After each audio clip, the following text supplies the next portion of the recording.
Pai do Senhor, irmãos, graças a Deus por tudo que Deus tem feito em nossas vidas. Hoje, irmãos, o nosso comentário é a respeito da lição de número 4 e o nosso tema é o ministério da igreja.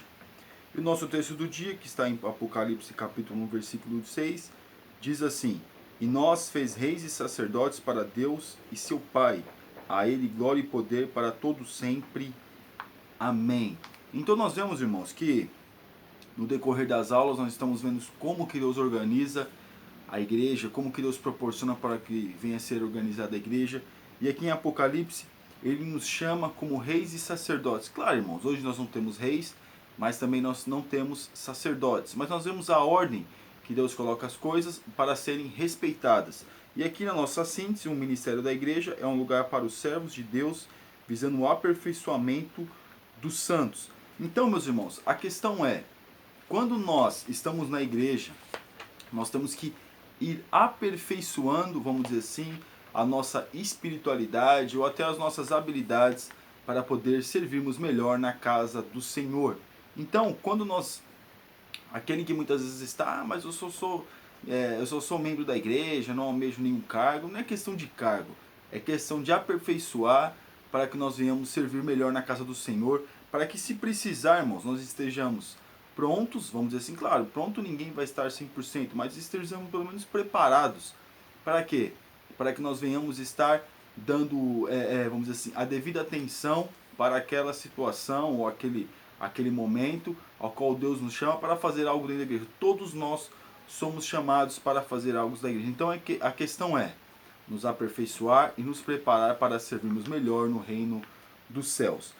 E o nosso texto bíblico, que está em 1 Pedro capítulo 2, do 1 ao 10, diz assim: Deixando, pois, toda malícia, todo engano e fingimentos e invejas e todas as murmurações, desejai afetuosamente como meninos novamente nascidos o leite racional, não falsificado, porque por ele vades crescendo. Irmãos, quando fala não falsificado, nós sabemos também que Pedro, ele citou acerca dos falsos profetas, e é interessante nós sabermos que nós temos que ter, ou vamos dizer assim, se alimentar com leite verdadeiro, para que nós não venhamos ser boca de engano. E aqui no 3, se que já provastes que o Senhor é benigno, e chegando vós para ele, a pedra viva, reprovada na verdade pelos homens, mas para com Deus eleita e preciosa. Naquele momento nós sabemos, na igreja primitiva, que Jesus, né, a igreja estava crescendo, estava tendo uma boa expansão, mas muitos ainda não acreditavam em Jesus. Como hoje, por exemplo, muitos não creem que Jesus é o Filho de Deus, ou fazem chacota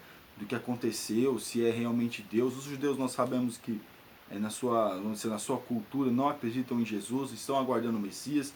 Mas aqui nós vemos que o apóstolo Pedro, ele está querendo dizer o quê? Que Jesus é pelos homens, mas para Deus eleita e preciosa. Jesus é a nossa pedra viva, e eleita e preciosa. E do 5, vós também como pedras vivas sois edificados casa espiritual e sacerdócio santo para oferecer sacrifícios espirituais agradáveis a Deus por Jesus Cristo. Claro, irmãos, Pedro, nós vamos ver que até Pedro teve uma certa desavença com Paulo acerca dos gentios, acerca dos judeus, mas aqui nós estamos vendo o quê? Que ele está colocando, como nós vemos quando nós lemos no livro do Apocalipse, capítulo 1, versículo 6, o nosso texto do dia, nós vemos o quê? Que aqui está falando de novo de sacerdócio. E nós sabemos que sacerdócio, se a gente fosse entender, né, se colocasse, seria o pastor que leva, vamos dizer assim, as orações, que agradece a Deus, que busca a Deus, que intercede pelo povo, também um profeta. Se fosse colocar assim, mas como hoje nós não temos sacerdotes, mas todos nós hoje podemos levar algo para Deus. Não somente o pastor, mas todos nós podemos levar algo para Deus, e nós somos esse sacrifício vivo ao qual o apóstolo Pedro aqui está falando, porque Jesus se deu por nós.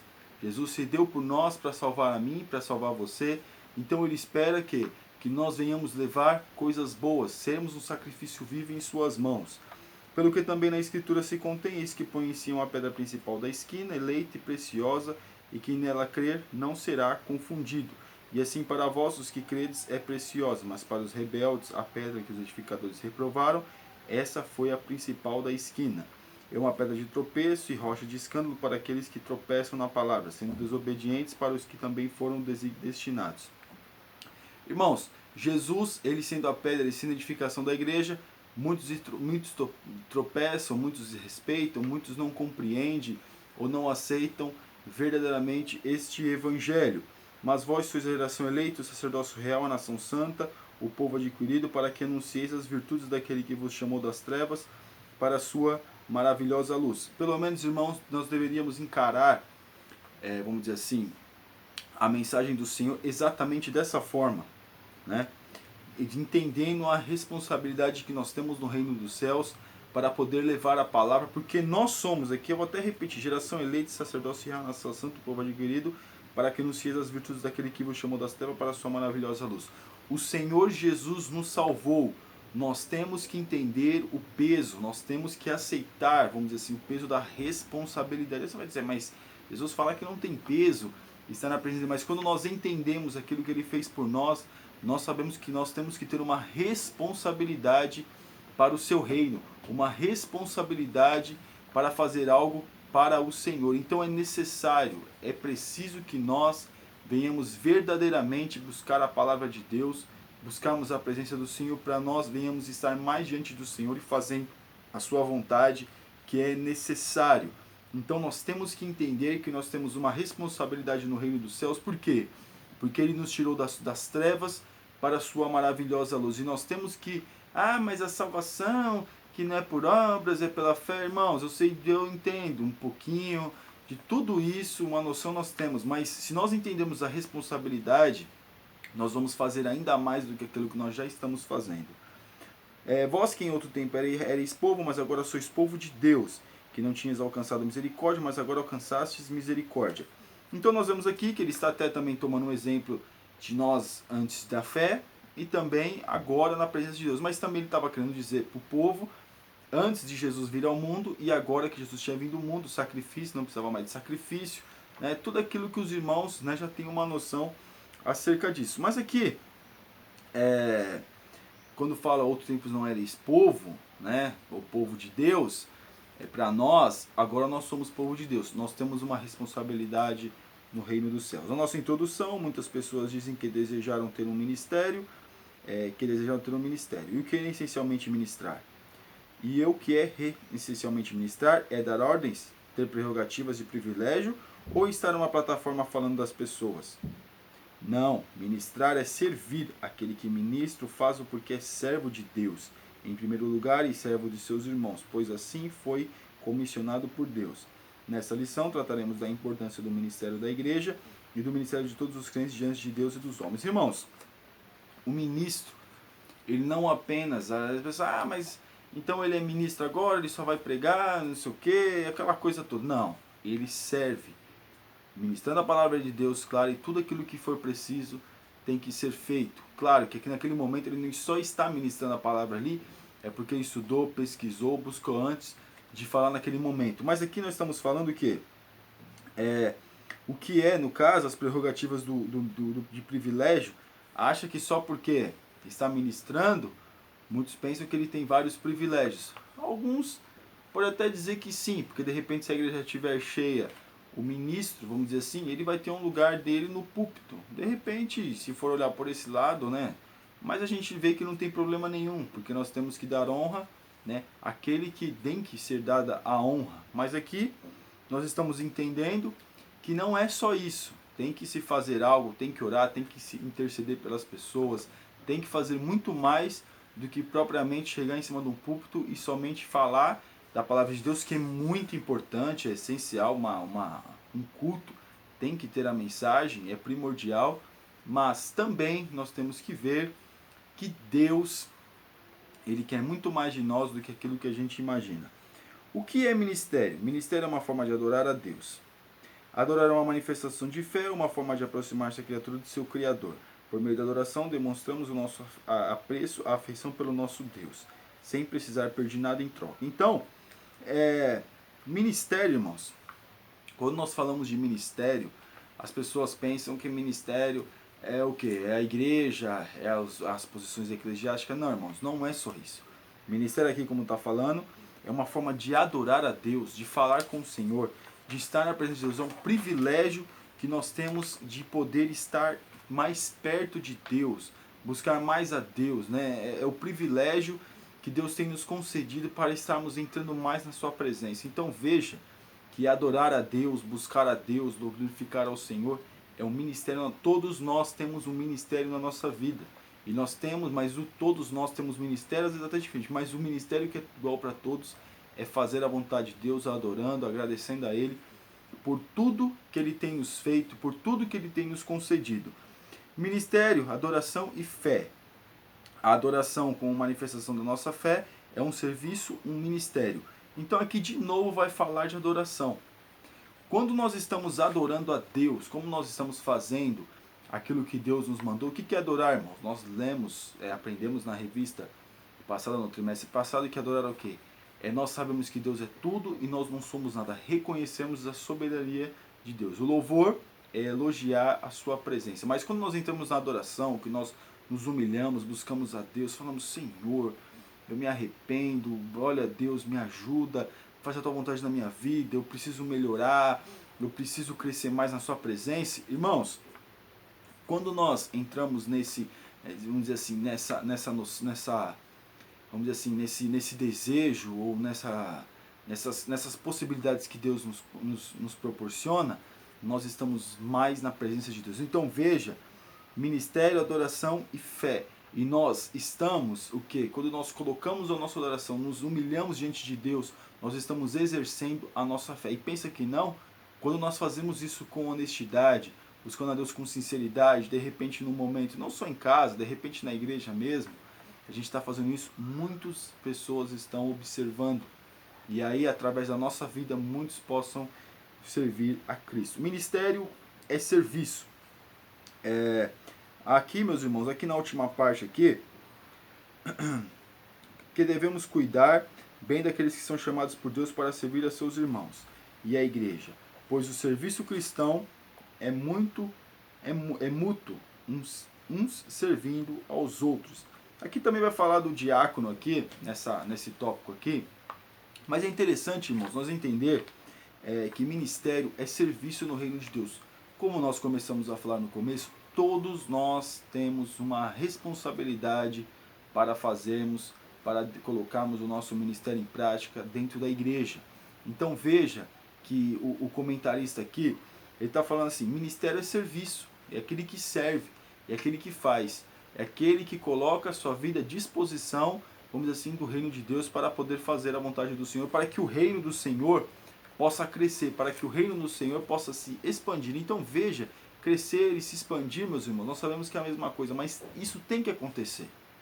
Isso tem que acontecer, isso tem que ocorrer através do serviço.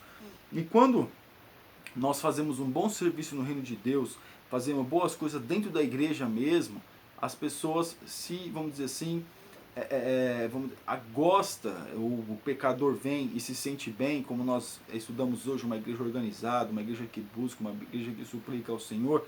Quando vê tudo isso, vê, poxa, que bênção, né? Vou fazer parte dessa igreja, ou que organização, um serviço muito abençoado. E outra coisa, meus irmãos, uns servindo os outros, uns servindo você, eu servindo o irmão me servindo, questão de oração, questão de busca, de repente eu preciso de algo, ele vem, ele está no momento melhor, vamos dizer assim, financeiramente, vem e me socorre, se eu estiver também no momento melhor, financeiramente não estiver bom assim, vai e socorre, um socorrendo o outro, um ajudando o outro, vamos dizer assim, fazendo a vontade de Deus, e fazendo a vontade de Deus nós estamos servindo os nossos irmãos, né? E aqui tem até um pense aqui, de que forma temos sido pessoas que levam a sério um ministério ou uma vocação dada por Deus. Então, meus irmãos, nós temos que entender, nós estamos levando a sério um ministério, né? Ou o que é para nós um ministério? É apenas uma vocação dada por Deus, ou é algo que nós temos que realmente que fazer para Deus? Ministério sacerdotal dos crentes. Ministério do Antigo Testamento. No Antigo Testamento, o ministério era tido como uma atividade espiritual. Os sacerdotes levitas entregavam no ministério religioso em Israel e posteriormente Deus levantou profetas que também tinham um ministério. Enquanto os levitas e os sacerdotes oficiavam no sentido de intermediar a aproximação do homem para com Deus, os profetas falavam em nome de Deus ao povo. Então, nós sabemos que está bem definido a questão do Antigo Testamento. Ainda no Novo Testamento muitos têm dificuldades acerca de algumas coisas, de algumas posições eclesiásticas, mas o Antigo Testamento está bem, acho que vamos dizer assim, está bem nítido para nós, né?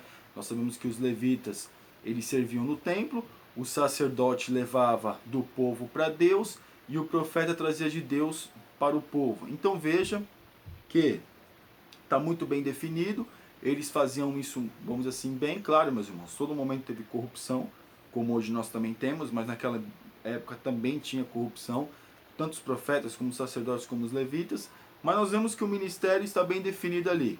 Levitas, sacerdote, sumo sacerdote e os profetas. Quem entrava no Santos dos Santos uma vez por ano era o sumo sacerdote, e quem tinha normalmente os sacrifícios diários ali, os sacerdotes que comandavam, até mesmo os sumos sacerdotes e os levitas auxiliavam tudo que era feito no templo, ou até mesmo no tabernáculo, quando foi erguido por Moisés no deserto. O 2 aqui, ministério no Novo Testamento. No Novo Testamento, a palavra ministério traz a ideia de serviço, e de forma peculiar apresenta aqueles que são salvos em Cristo, como pessoas que atuam no ministério, como sacerdócio de Deus aos homens. Esse ministério é conhecido como sacerdócio universal dos crentes. Então, nós vemos que no Novo Testamento o ministério é serviço, né, como aqui está dizendo, que tem que trabalhar. Foi colocado algumas ordens eclesiásticas, já que a igreja foi colocada, a igreja no Novo Testamento, nós temos a igreja, e também tudo isso é para quê? Para organizar e para servir melhor para o serviço no reino de Deus. É interessante, irmãos, aqui, porque esse ministério é conhecido como sacerdócio universal dos crentes, né? Ou seja, meus irmãos, não é só para o povo de Israel, vamos dizer assim, não é para os judeus, é para todos nós. Todos nós temos a responsabilidade, o quê? De fazer algo para Deus neste mundo ou neste planeta. Amém? O cristão como um sacerdote.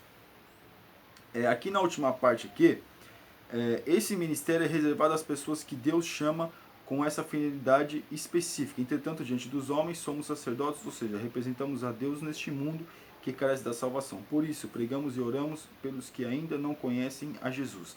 Então, meus irmãos, na verdade aqui, ele está colocando aqui como o quê?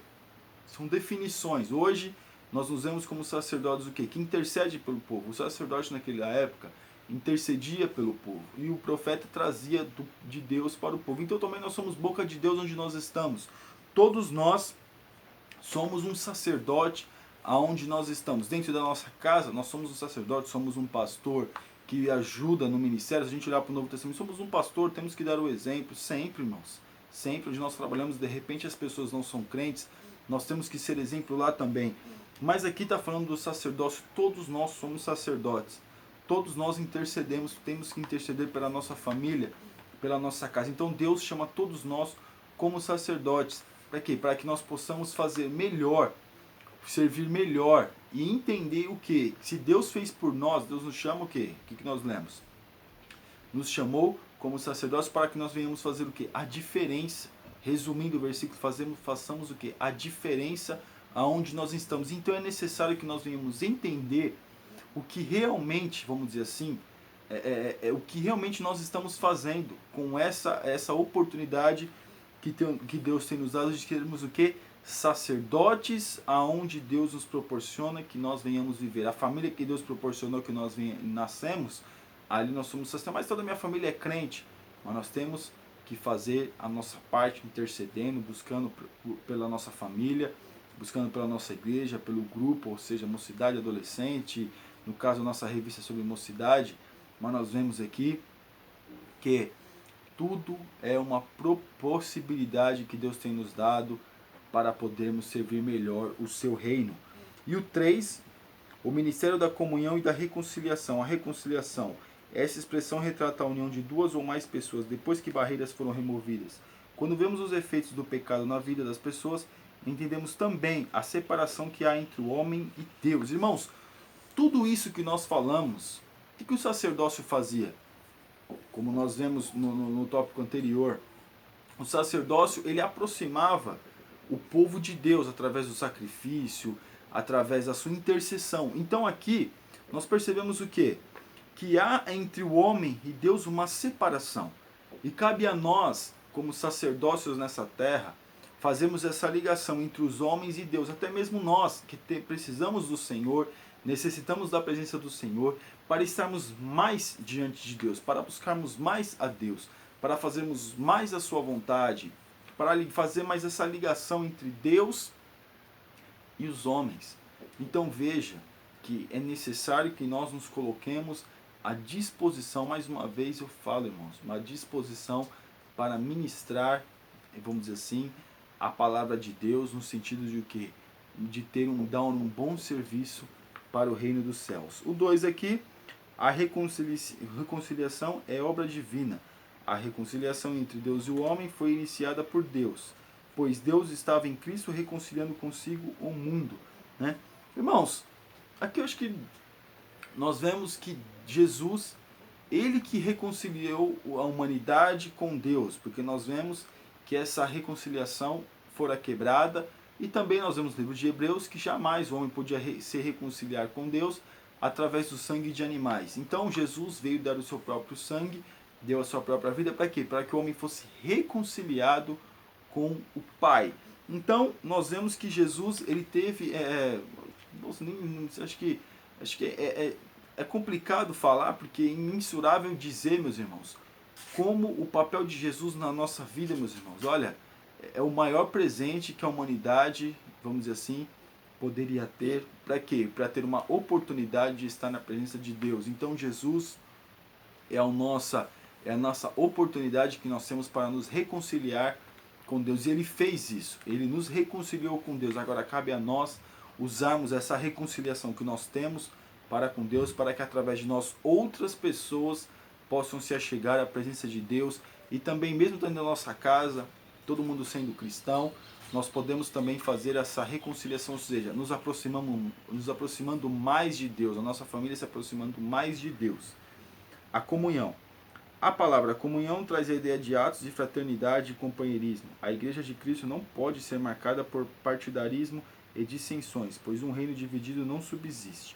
A comunhão é inspirada pelo amor, e este é o adesivo que une duas partes, que de outra forma entrariam em atrito. Então, meus irmãos, é necessário também que nós tenhamos que ter comunhão uns para com os outros na casa do Senhor. Para quê? Para que esse serviço possa ser melhor elaborado, possa ser melhor colocado. Então nós temos que ter comunhão. É por isso que nós também precisamos uns dos outros. Temos que viver, vamos dizer assim, não em função no sentido material, mas espiritual uns dos outros, melhorando, buscando a Deus, falando com Deus, falando com o próximo, melhorando a nossa, vamos dizer assim, a nossa comunhão com as pessoas, para que nós venhamos servir a Deus melhor. Uma casa dividida não subsiste, mas uma igreja unida, ela vai para cima realmente e dá muitos frutos. Nossa conclusão: em Cristo vemos todos os exemplos de que a igreja precisa para efetuar seu ministério. Ele foi servo, é nosso sumo sacerdote, busca a reconciliação e faz com que tenhamos comunhão com Deus. Que nossas vidas sejam pautadas no exemplo de Jesus. Jesus, no Novo Testamento, é o nosso sumo sacerdote, nós somos sacerdotes do seu reino, como está em Hebreus. Então cabe a nós fazermos a nossa parte, buscamos ao Deus com coração aberto, com coração íntegro. Para quê? Para que nós venhamos dar frutos no seu reino, buscarmos mais a sua presença e atrairmos mais as pessoas ao seu reino. Amém, irmãos? E ministério, não se esqueça que é servir. Todos nós temos um ministério na nossa vida para servir a Deus e para fazermos a sua vontade. Glorificado seja Deus, e que Deus nos ajude a fazermos a sua obra com coração sincero, com coração puro. Amém? Que Deus abençoe os nossos irmãos. Se você ainda não assinou o nosso canal, está convidadíssimo a assinar. Que Deus abençoe a sua vida, irmão. Fique na paz. Deus abençoe.